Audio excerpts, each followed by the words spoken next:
Thiruvithamkoor Devaswom board പമ്പയിൽ സംഘടിപ്പിക്കുന്ന അയ്യപ്പ സംഗമത്തിൽ പ്രതിപക്ഷവും ബി.ജെ.പി ആദ്യം മുതൽ തന്നെ വിയോജിപ്പിലാണ്.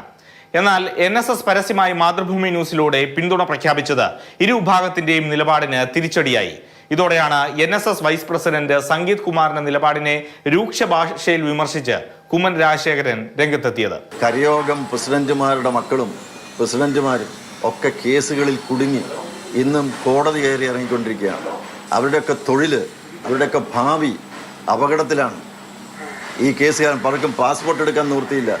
ഇങ്ങനെ ഒരു സ്ഥിതിവിശേഷം നിലനിൽക്കുമ്പോൾ ഈ അയ്യപ്പ സംഗമം നടത്തുന്നതിനോട് എന്ത് നിലപാട് സ്വീകരിക്കണം എന്ന് അവർ തന്നെ തീരുമാനിക്കട്ടെ. യോഗക്ഷേമ സഭയും NSS നിലപാടിനെ തള്ളി.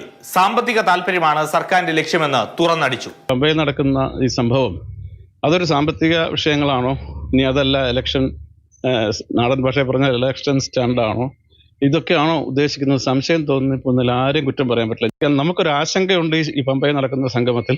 എതിർപ്പുകൾക്കിടയിലും അയ്യപ്പ സംഗമം ആചാരത്തിന്റെ ഭാഗമാണെന്ന് വിശദീകരിച്ചുകൊണ്ട് സർക്കാർ രാഷ്ട്രീയ ആരോപണങ്ങളെ പ്രതിരോധിക്കുകയാണ്. സംഘപരിവാർ സംഘടനകളെ അടക്കം ക്ഷണിക്കുമെന്ന് നേരത്തെ സർക്കാർ വ്യക്തമാക്കിയിട്ടുമുണ്ട്. AK Stephin, Mathrubhumi news, Thiruvananthapuram.